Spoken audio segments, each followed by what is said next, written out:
আসসালামু আলাইকুম। আমরা আজকে দেখব যে অনার্স প্রথম বর্ষ তাপগতিবিদ্যা ও বিকিরণ বইয়ের অধ্যায় ১ তাপ ও তাপমাত্রা এর একটা প্রশ্ন। প্রশ্নটা হলো একটি প্লাটিনাম রোধ থার্মোমিটারের গঠন ও কার্যনীতি বর্ণনা করো। তো আমরা এর উত্তর শুরু করি। উত্তর প্লাটিনাম রোধ থার্মোমিটারের গঠন। 1871 সালে স্যার উইলিয়াম সিমেন্স একটি প্লাটিনাম রোধ থার্মোমিটার আবিষ্কার করেন, কিন্তু ত্রুটিপূর্ণ গঠন পদ্ধতির জন্য প্রত্যাখ্যান হয়। ক্যালেন্ডার ও গ্রিফিথ আধুনিক প্লাটিনাম রোধ থার্মোমিটার উদ্ভাবন করেন। এই যন্ত্রে কার্বন, সিলিকন, টিন ও ভেজাল মুক্ত বিশুদ্ধ প্লাটিনাম তার থাকে। কি থাকে? কার্বন, সিলিকন, টিন ও ভেজাল মুক্ত বিশুদ্ধ প্লাটিনাম তার। তারটিকে দ্বিভাঁজ করে পাতলা ও চেপ্টা পাতের উপর জোড়ানো হয়। তারটিকে কী করা হয়? দ্বিভাঁজ করে পাতলা ও চেপ্টা পাতের উপর জোড়ানো হয়। পোরসেলিনের নল টি এর মধ্যে স্থাপন করা হয়। তো আমি এখানে চিত্রটা দিছি।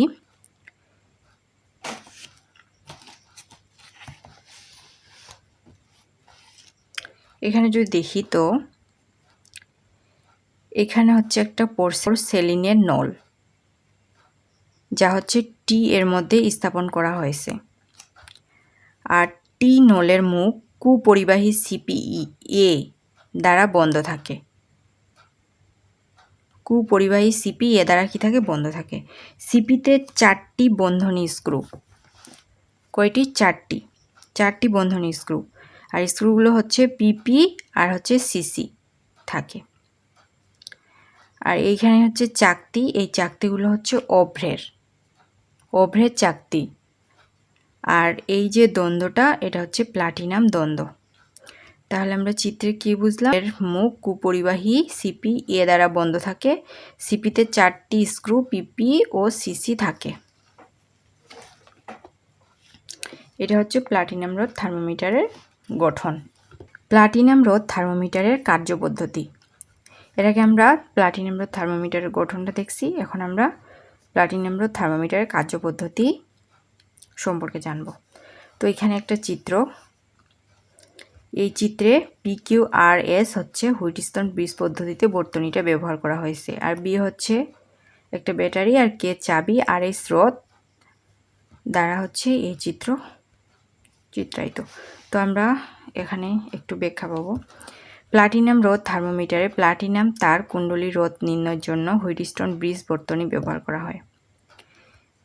তো আমরা হুইটস্টোন ব্রিজ সম্পর্কে জানি, যেটা হচ্ছে একটার সাথে একটা থাকবে, সেটা হচ্ছে হুইটস্টোন ব্রিজ।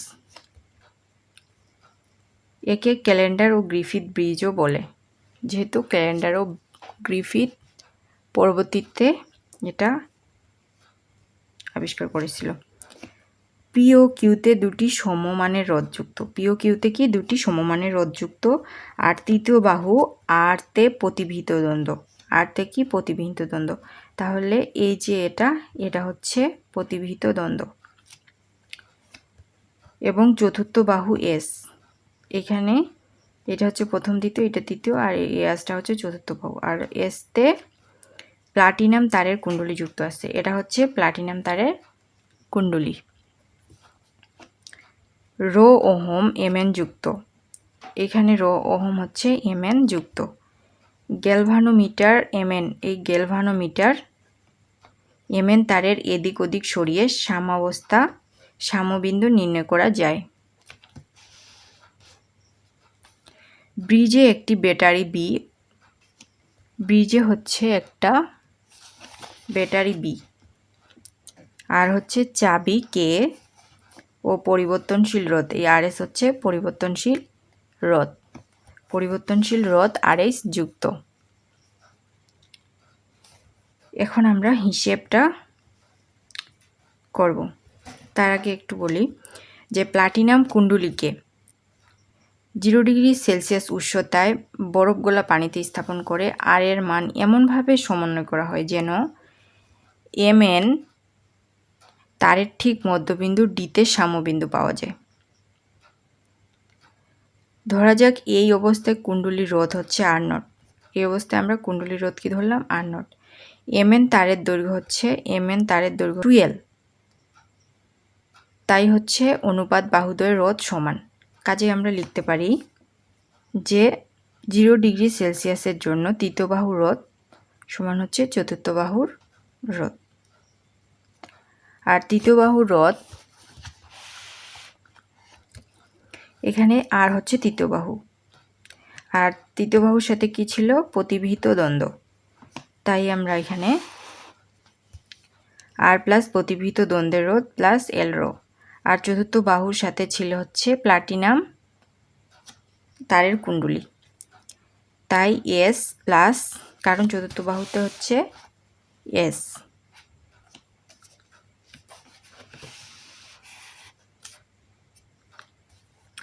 তাই চতুর্থ বাহু রোধ এর বেলায় হচ্ছে এস প্লাস প্লাটিনাম দ্বন্দ্বের রোধ, কারণ চতুর্থ বাহুতে প্লাটিনাম তারের কুণ্ডলী যুক্ত ছিল, প্লাস এল রো প্লাস হচ্ছে আর নট। এখন প্রতিবিহিত দ্বন্দ্বের রোধ আর প্লাটিনাম দ্বন্দ্বের রোধ হচ্ছে সমান, আর এল রো হচ্ছে কাটা যাচ্ছে, তাই আমাদের এখানে থাকবে হচ্ছে আর সমান S plus are not, S plus are not. এটা যদি আমরা একটু সাজাই নিই, আর নটকে সামনে নিব, আর নট সমান আর মাইনাস এস। এটা হচ্ছে 1 নম্বর সমীকরণ। কুণ্ডলী রোধ হচ্ছে আর নট। একইভাবে 100 ডিগ্রি সেলসিয়াসের জন্য আর 100 নির্ণয় করা যায়। আবার থিটা ডিগ্রি সেলসিয়াসের জন্য আর নট এর তাপমাত্রা বৃদ্ধি পেয়ে আর থিটা হয়, ফলে সাম্যবিন্দু ডি হতে প্লাটিনাম কুণ্ডলীর দিকে সরে যায়। সাম্যবিন্দুর সরণ এক্স হলে, সাম্যবিন্দুর সরণ হচ্ছে যদি এক্স হয়, তাহলে আর plus L plus x draw সমান S plus L minus x rho plus R theta. এই লাইনটা একটু মনে রাখবো। এখন আমরা যদি একটু ক্যালকুলেশন করি, আর প্লাস এল রো, এটার সাথে এটা গুণ, এটার সাথে এটা গুণ, L rho plus x rho সমান S plus L rho minus x rho plus R theta. L rho কাটা গেল, তাহলে থাকলো আমাদের আর প্লাস এক্স রো, আর এই ডান পাশেরগুলো যদি আমরা বাম পাশে নিয়ে আসি তাহলে মাইনাস হয়ে যাবে প্লাস, প্লাস এক্স রো আর হচ্ছে মাইনাস এস সমান হচ্ছে আর থিটা।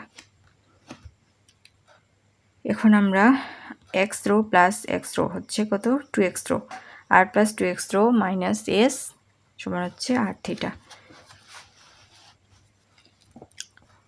অতএব আর থিটা, এটা আমরা সাজিয়ে নিচ্ছি, আর থিটাকে সামনে নিব, R plus 2x rho minus S, এটা হচ্ছে 2 নম্বর সমীকরণ।